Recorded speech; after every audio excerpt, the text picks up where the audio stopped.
This is a review of Math 1050, Chapter 4. This should help you prepare for the next exam coming up shortly.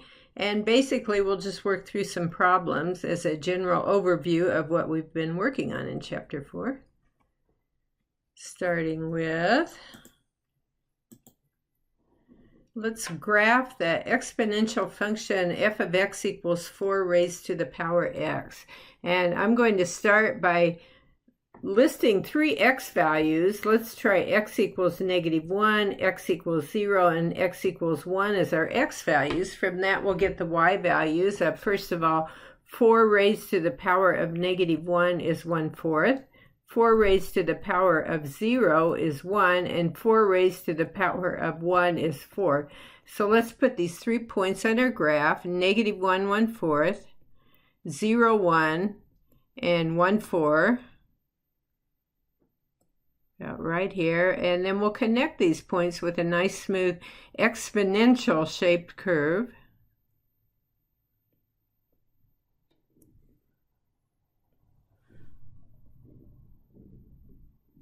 Okay, something like that. And what we have here is an exponential curve. I sure don't like the last point of my curve. I think I'll fix that just a little bit. Okay. Hard to get these things perfect. Okay, maybe a little better. Okay, well, basically we're looking now for what is our domain here. Well, for exponential functions, generally our domain is all real numbers, at least in the exponential functions we'll be looking at. The range is 0 to infinity. And we have one asymptote and only one asymptote. That asymptote in this case is the x-axis, that line y equals 0.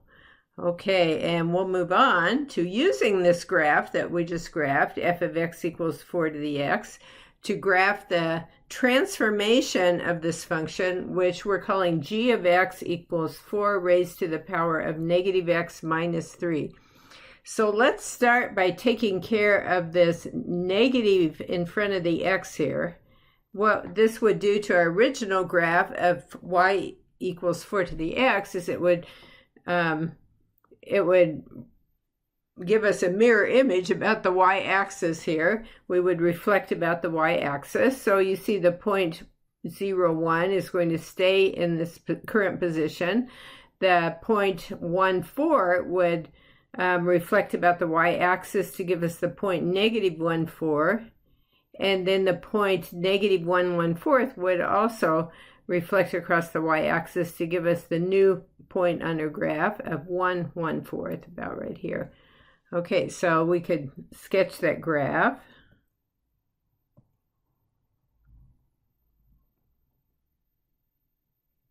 This would be the graph of y equals 4 raised to the -x.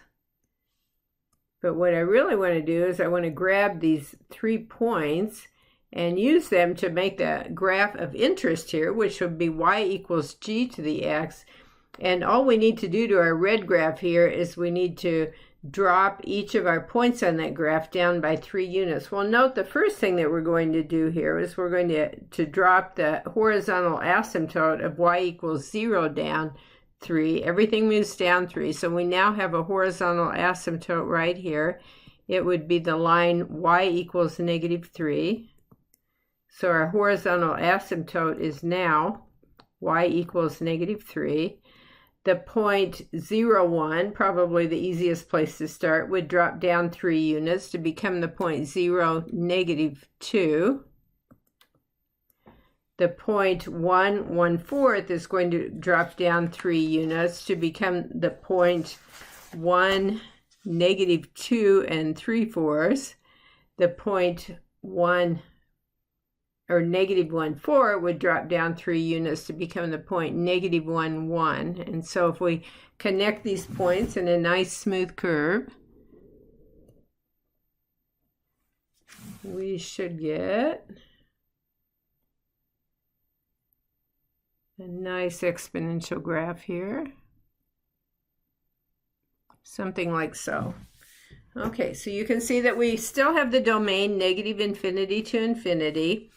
We have the range now from -3 to infinity, and our horizontal asymptote is y equals -3. Well, let's go on to graphing a logarithmic function. To graph a logarithmic function, we're going to graph for this first graph we're doing here, we have f of x equals log to the base 4 of x. So I think of that as y equals log to the base 4 of x. When I'm graphing an exponential or a logarithmic function, the first thing I want to do is turn it into an exponential function. We just changed forms to an exponential form for this logarithm so that we're going to have 4 raised to the power y equals x. Okay, so in making our chart of values here, I still like to use the 3 values -1, 0, and 1. But this time I'm going to assign them to y. So I have y values of -1, 0, and 1. From these y values, we get the x values. 4 raised to the -1 is 1/4. 4 raised to the 0 is 1. 4 raised to the 1 is 4. So plotting these 3 points, we have 1/4, -1. We have 1, 0. And we have 4, 1 on our graph. And that gives us our function here. Let me connect in a nice smooth curve. Okay, so I should not be crossing the y-axis here. I should get really close to it, but because it looks like I did cross, I'm going to redo that real quickly.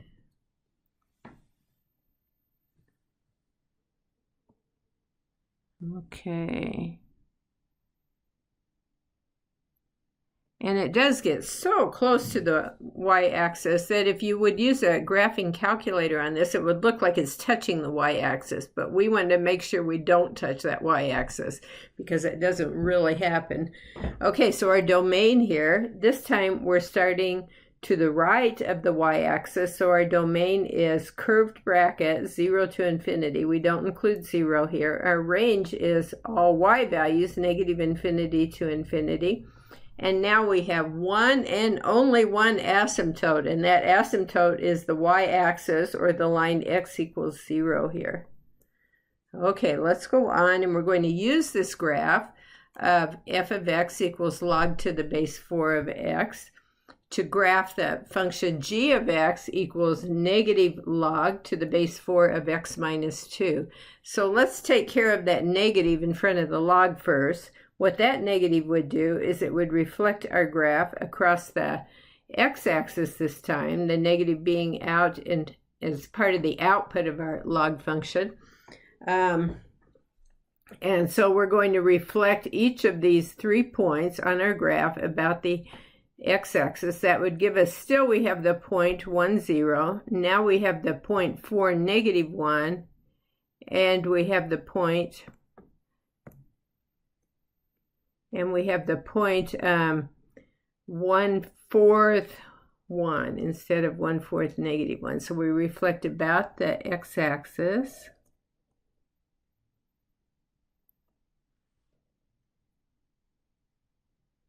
Okay, something like that.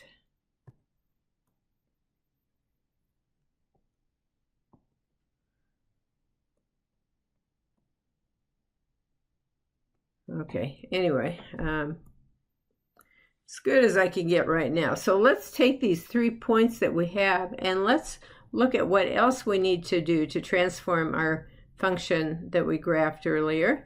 And this x minus 2 in parentheses here tells me that I want to take my log function and I want to move it to the right by 2 units. I want to take each of the points on the graph of f of x and move those points to the right 2 units. So let's start with the point 1, 0. That goes to the 2 units to the right to become 3, 0. The point 4, -1 would go to the right by 2 units to become the point 6, -1. 1, 2, 3, 4, 5, 6, -1.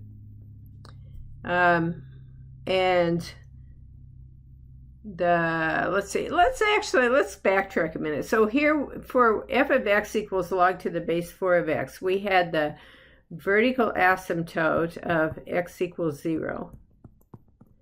Okay, let's take that vertical asymptote, and along with our graph, it's also going to move to the right by 2 units. So now we have the vertical asymptote of x equals 2.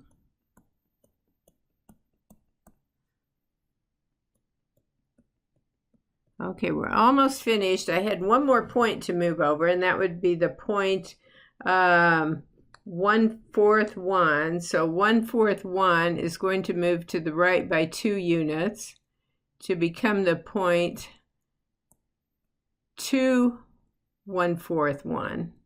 Okay, hopefully I got that right. If not, you can let me know. Send me a message through the inbox. And then we connect our curve.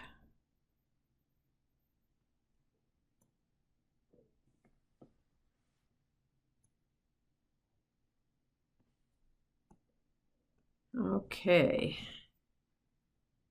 Well,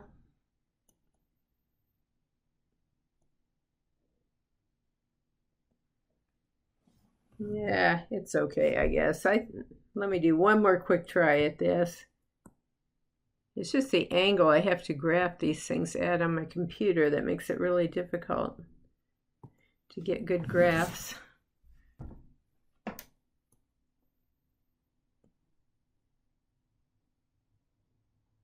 Okay, that looks a little better. Okay, well, we'll call that good. So here is our graph of y equals g of x, which is negative log to the base 4 of x minus 2. Okay, so let's go ahead and look at our next problem. And that is to find the domain of a function. Common exam problem. Find the domain of the function f of x equals log of 2x minus 7. And when we just say log of 2x minus 7, that means log to the base 10. So what I want to do here is I want to look at what I'm taking the log of. And my first step in finding the domain here is to write what the argument of the log is, which is 2x minus 7. And note that this has to be greater than 0. Then if I just solve this inequality, I'm done. So let's add 7 to each side of our inequality, giving us 2x is greater than 7. Divide through by 2, we get x is greater than 7/2. In interval notation, that would be curved bracket 7/2 to infinity. Okay. And I want to show you one other quick problem here before we go on, because quite often you're going to get something like the function g of x equals, we'll just leave it as log, but this time let's say maybe take log of 1 minus x. Okay, so if we're taking the log of 1 minus x, and we want to find the domain here is what I'm still interested in. The domain, the first thing I do is I'd say 1 minus x is greater than 0. And then I'd subtract 1 from each side, trying to isolate x. So I have negative x is greater than negative 1. I'd multiply through by negative 1. When we multiply or divide by a negative, when we're working with inequality, so remember we need to flip that inequality sign. So I actually end up here with x is less than 1, which would be negative infinity to 1, curved bracket. Again, we don't include that 1 there. So I just wanted to show you both cases here.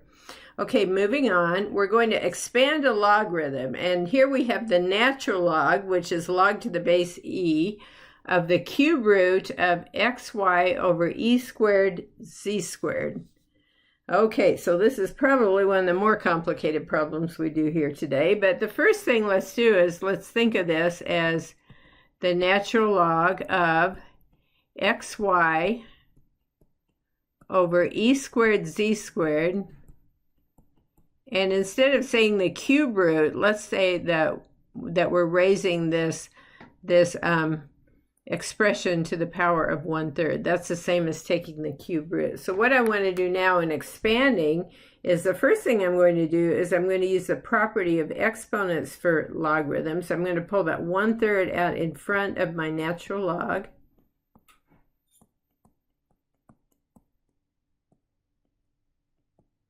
Okay, so as we go through this, let's make a note of properties of logarithms over here to the side. So the first property of logarithm that we have is if I have the log to the base b of m raised to the power r, I can pull that r out in front. So I can write this as r log to the base b of m, and that's what we just did here. Okay, and then back to our logarithm that we're working on. The next thing I want to do is I want to break up this logarithm using the quotient rule for the quotient property of logarithms. The quotient property, I guess I'll write that down before we get started on this, is that if I have log to the base b of m over n, I can write that as log to the base b of m minus log to the base b of n.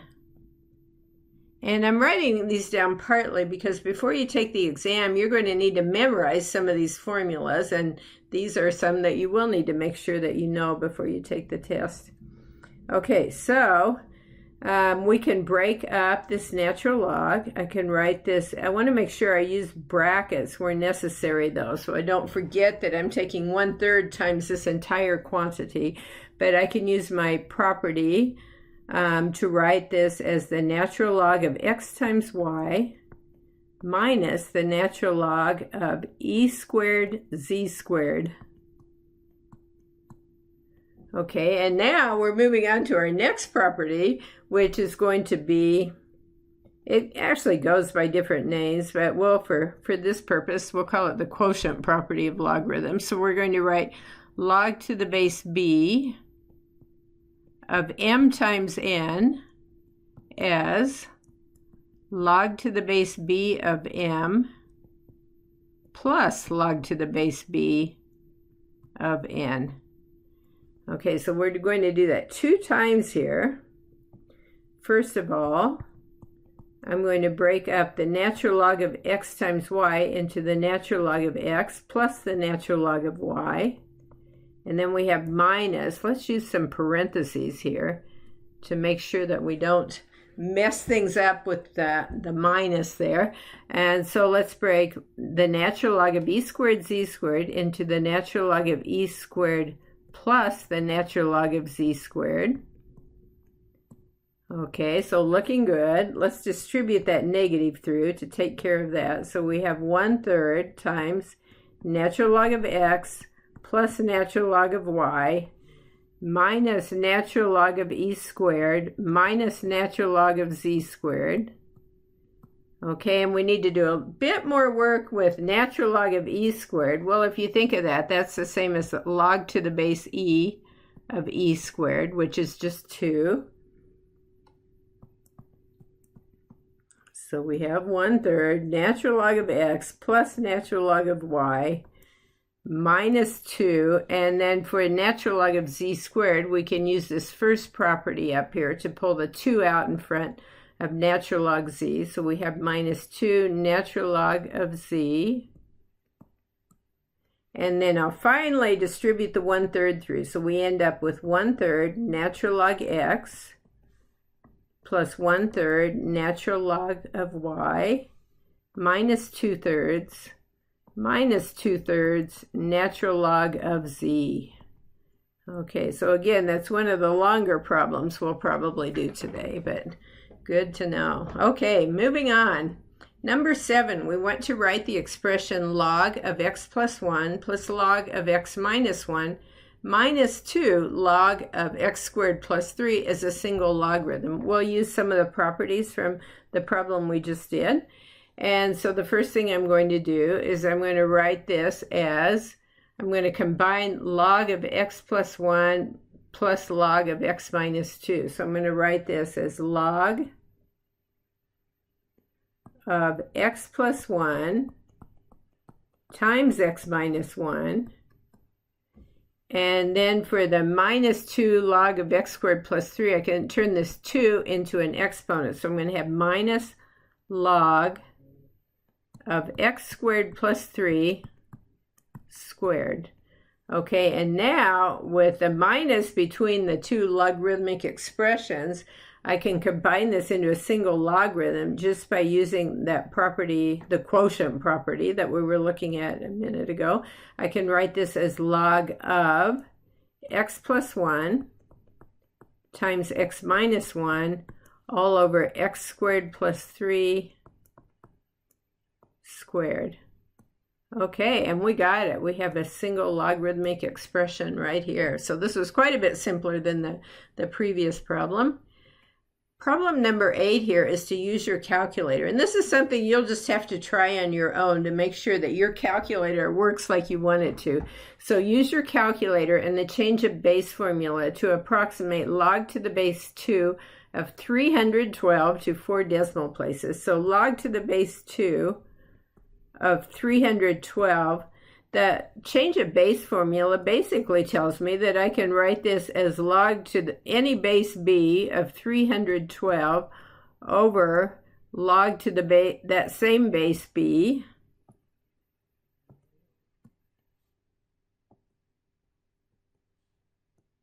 of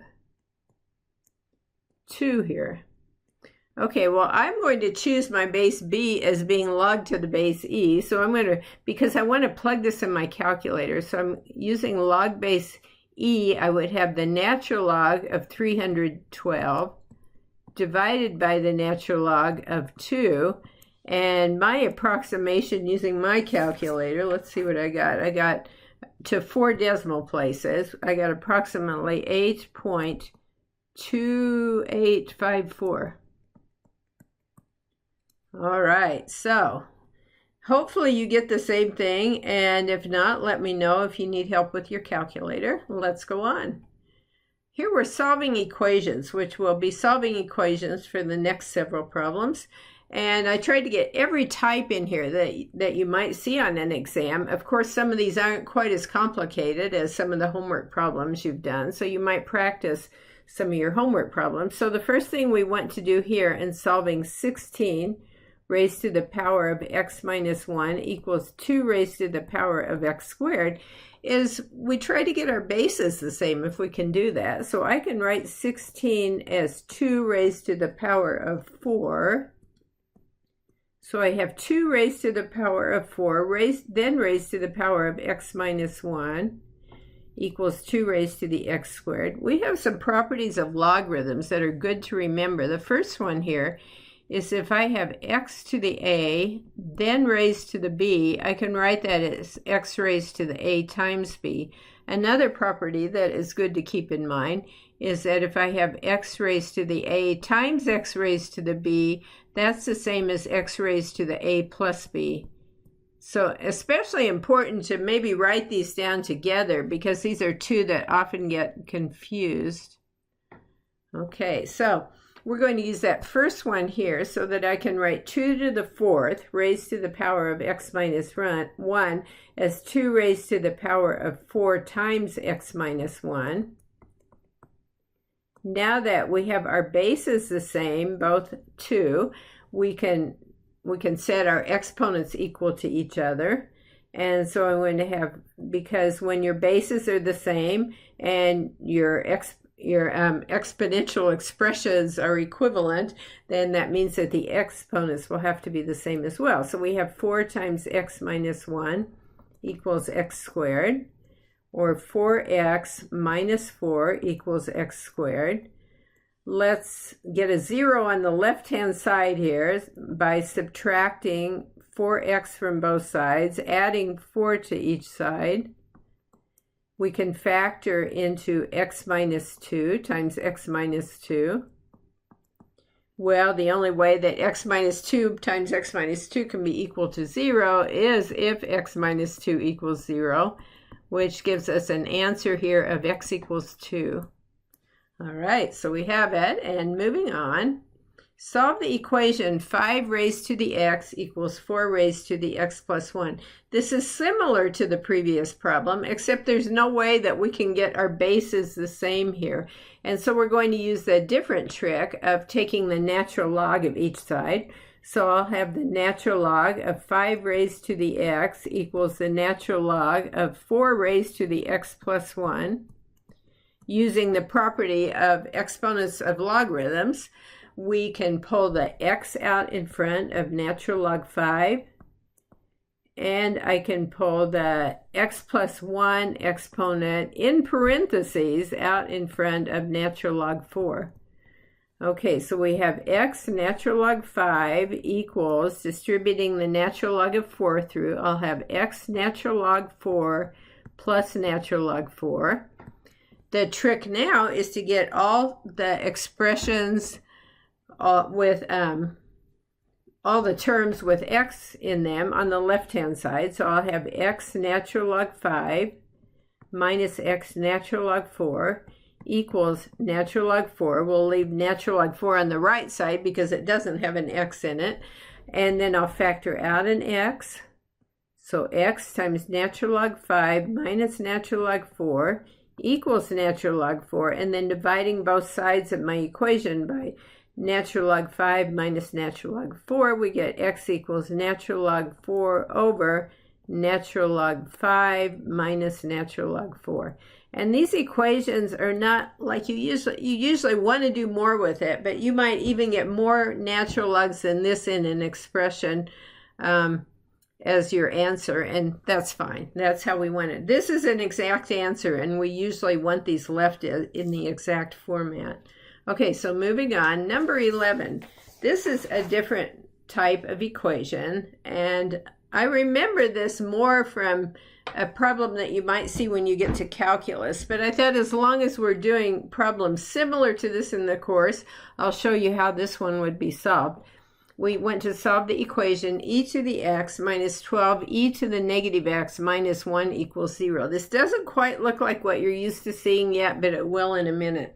So our trick here is to multiply both sides of the equation by e to the x.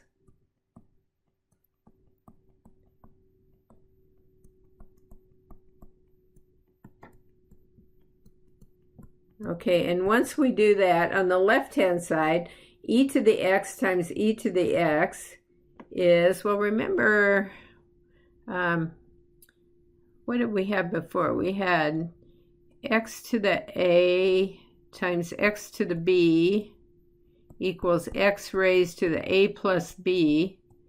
That's the property we're using here. E to the x times e to the x would be e raised to the x plus x, or e to the 2x. Okay, and then e to the x, we're going to have e to the x times 12 e to the negative x. That we'd have minus 12 e raised to the x plus a negative x will give us e to the 0 here.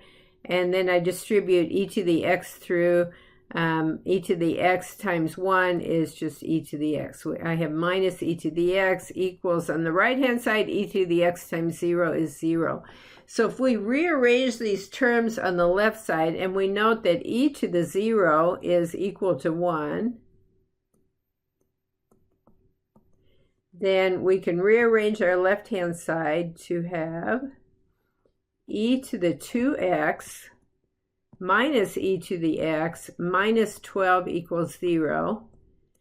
And let's see, we could do a u substitution. Oh, let's do it. So this is the same as e to the x squared minus e to the x minus 12 equals 0. If we let u equal e to the x, then we have u squared minus u minus 12 equals 0. That factors into u minus 4 times u plus 3.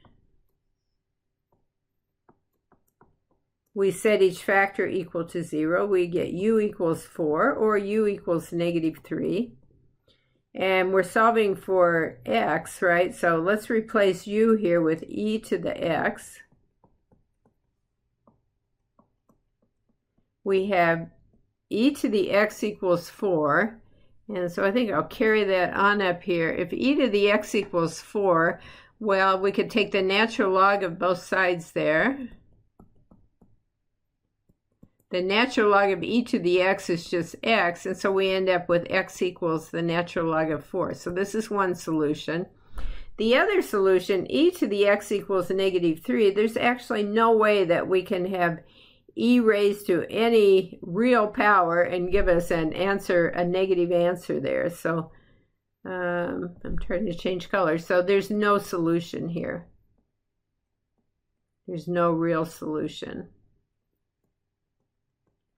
And how I remember this too is if you think of the graph of y equals e to the x, it's going to look, something like this.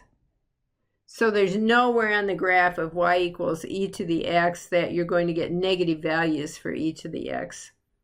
Okay, so moving on. Solve the equation log to the base 5 of x plus log to the base 5 of x plus 1 equals log to the base 5 of 20.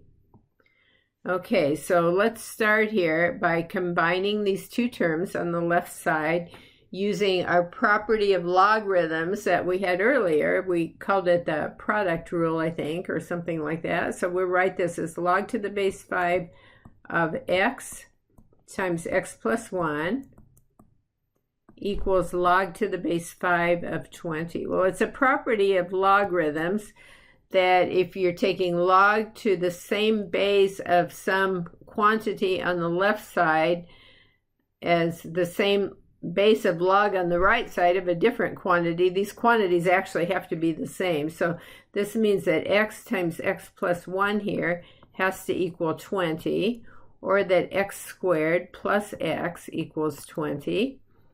We'll subtract 20 from each side to give us x squared plus x minus 20 equals 0. This factors into x plus 5 times x minus 4 equals 0. We set each factor equal to 0.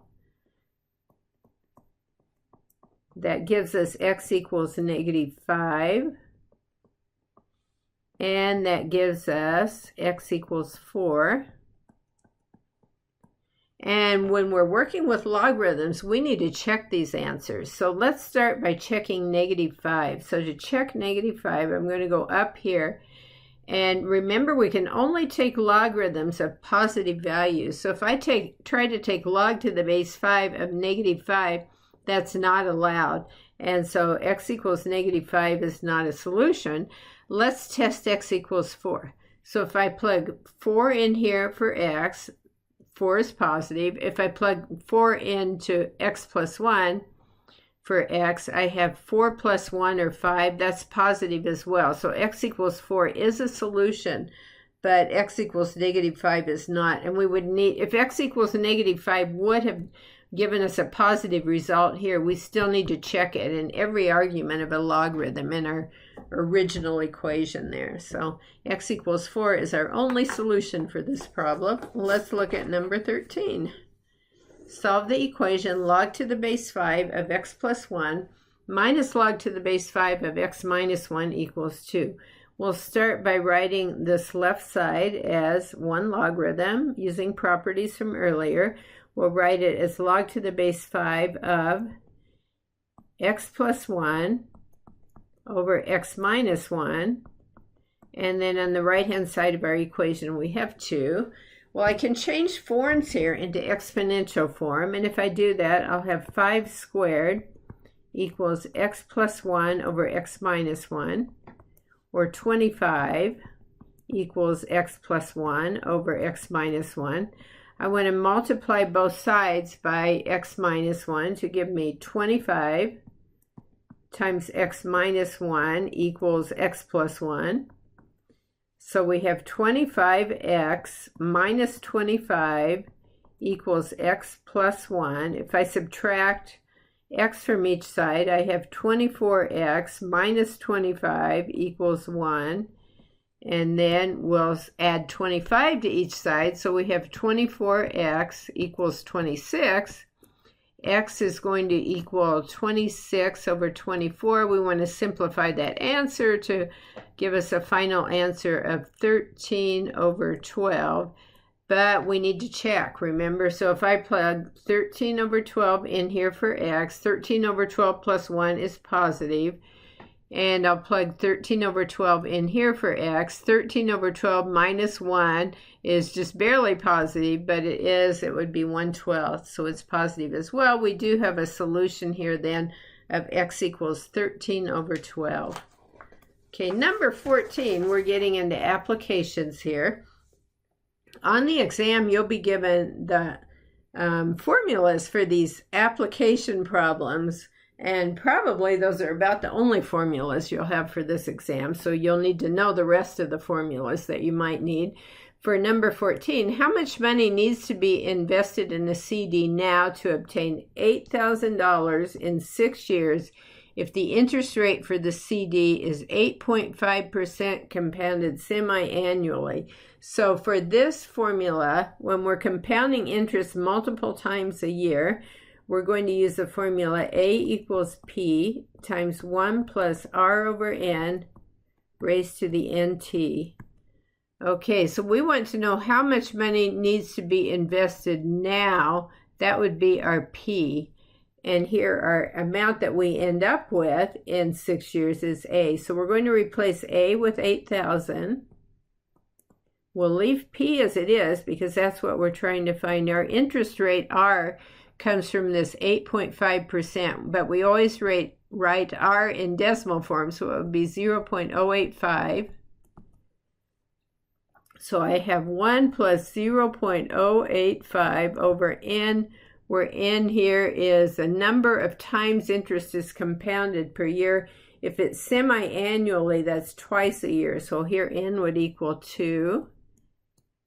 And T is the number of years, which would be 6. So we're going to let T be equal to 6 here. Okay, so let's work on this. We have 8,000 equals P times, I'm going to simplify. You don't want to round until the very end of the problem at all. So if I was not able to divide 0.085 by 2 and get an exact value, I would not do it here. But 0.085 divided by 2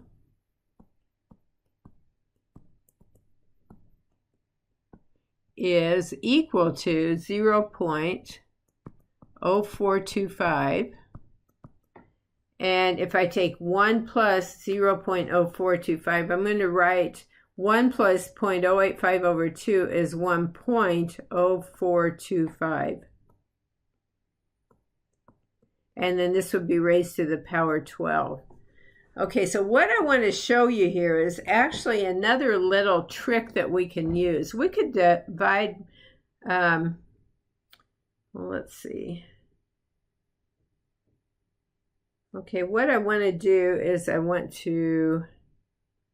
solving for P, so I could divide both sides by 1.0425 raised to the power 12. I want to show you a different way to do that. So what if we take 8,000 and I'm going to multiply by 1.0425 raised to the power of negative 12.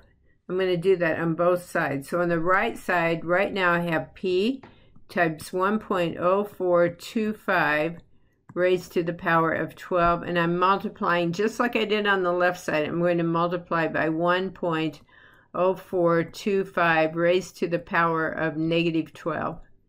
The reason I want to do that is because on the right side here, 1.0425 raised to the power 12 times 1.0425 raised to the power of negative 12.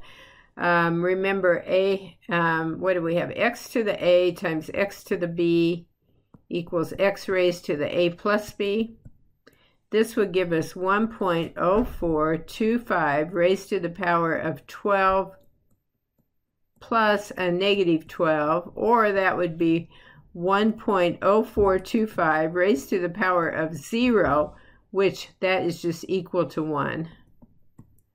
Okay, so at the right side, I'm going to have P times 1 or just P. On the left side, I'll have 8,000 times 1.0425 raised to the power of negative 12. This is going to equal P. And if you plug that in your calculator and round to the nearest cent, you're going to get P equals, I guess we could say approximately. It would be approximately, rounding to the nearest cent, we would get $4,854.87. And hopefully I plugged that in my calculator correctly. That's the amount that we would start with to get $8,000 in 6 years with an interest rate of 8.5% compounded semi-annually. Okay, and it's a good idea to check your answer to see that it does make sense in the context of your original problem. Okay, let's go on to the next problem. Number 15, another money problem. How long will it take for an initial deposit of $5,000 in a savings account to grow to $8,000 if the interest rate is 7.5% compounded continuously? And I wanted to do a continuously compounded interest problem here. So the formula for that is A equals P times E raised to the RT. Think of the word PERT here. And so for this problem, we're going to plug in some values. So we're starting with $5,000. That's going to be our P. And we're going to end up with $8,000. This would be A. Our interest rate is 7.5%, which would be in decimal form, 0.075. And we're actually trying to find what T is. So we're going to replace A with 8,000, P with 5,000, and we're going to replace R with 0.075. Okay, so the first thing I'm going to do here is divide both sides by 5,000 to get E by itself. So we have 8,000 divided by 5,000 equals E raised to the 0.075t. And the trick here then is to take the natural log of both sides to pull the exponent down. And so we're going to have on the left side the natural log of, let's write that as 8/5 equals on the right side the natural log of E raised to the 0.075t. And on the right side, the natural log of E raised to any power is the same as that power itself. And so the natural log of E raised to 0.075t is just 0.075t. We divide through by 0.075t. We get t equals the natural log of 8/5 over 0.075. And if you plug that in your calculator, you're going to get approximately, I wrote this all out, 6.2667150057. This problem doesn't tell us where to round to, but what this is going to be is this is going to be approximately 6 years. And to find the number of months that we'd have here, if we want to figure out how many years and how many months, if I just take this past the decimal point, if I multiply by 12, that's going to give us the number of months, and times 12 would be about equal to 3.2, about 3.2 months. Let's just say our final answer is about 6 years and 3 months. Okay, not exact, but if we're trying to think of this in our mind, that would be the closest thing. So if I invest for 6 years and 3 months, I should get about the amount of money I'm hoping to get out of this.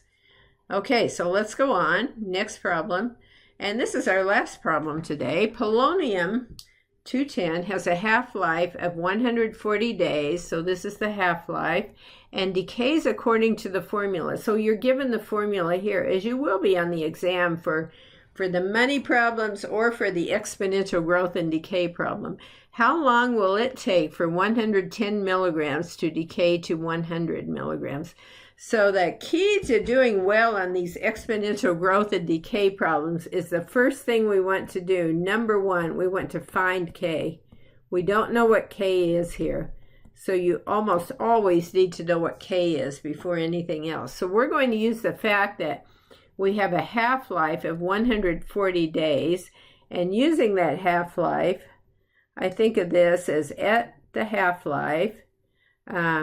So when at the half-life, when the amount that we have is equal to 1/2 the amount we started with, we see here that T is going to equal 140 days.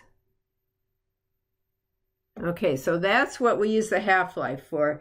We can actually set A equal to 1/2 A naught and use the time that it took us to get to a half-life in our problem. So we're using A equals A naught, e raised to the kt.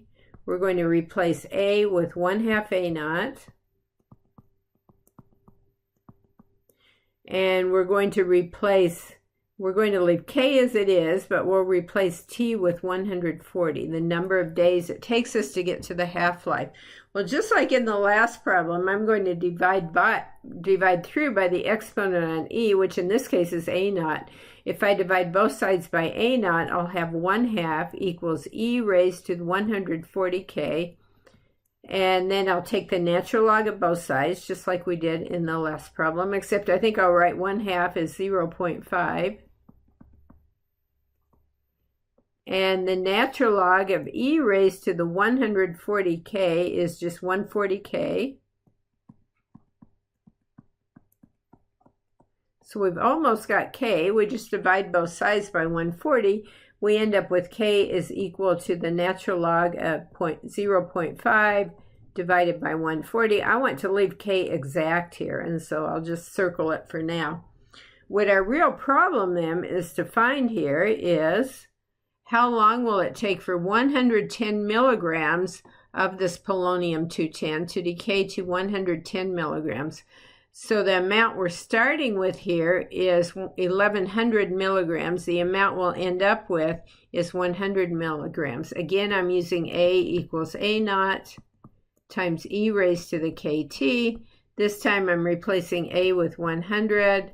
I'm replacing A naught with 1100. And I'm not going to write what K is, but we're going to use this value down here for K. So remember, here's our K when we need it. So we'll start by dividing through by 1100 to get E by itself on the right side. So 100 divided by 1100 is going to equal E raised to the kt. Notice the same pattern almost every time that we're solving these. And then I'll rewrite 100 over 1100 as 1 over 11.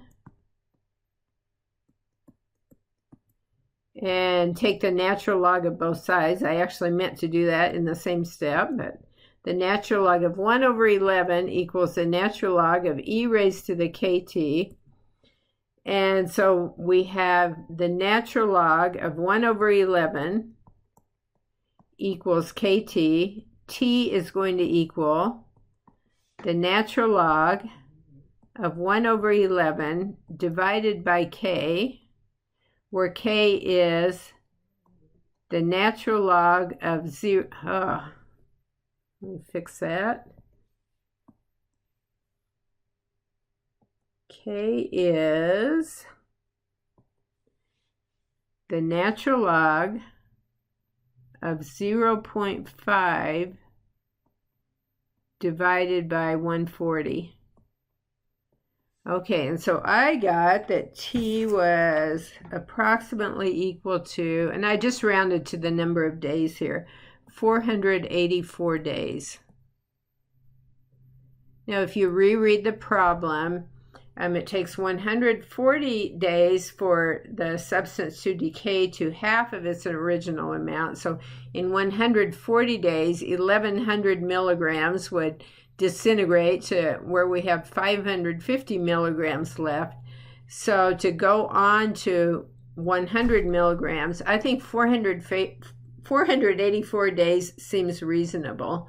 The one thing I want to show you is plugging this in your calculator. How would you do that? And boy, I don't have much space here. I'm going to erase a little bit just in case we'll just erase some of this beginning stuff here so we have room just to show you how I would plug this into my calculator. And again, it depends on what kind of calculator you have, but I'd put the natural log of 1 divided by 11 divided by, and then I'd put parentheses around, the natural log of 0.5 divided by 140. Okay, so that the parentheses here are to take care of the denominator, and I think that should do it for you. So just a couple notes here before we call this a day. To prepare for this next exam, work through the worksheets. They're posted at the end of the module for chapter 4, if I remember correctly, and it wouldn't hurt to look through some of your old homework quiz problems and to maybe just some of the problems that we've done in class. Usually the problems we do in class are a really good way to review. But anyway, for that, we'll call it a day on this and hope the exam goes well for you. Let me know again if you have any questions on anything.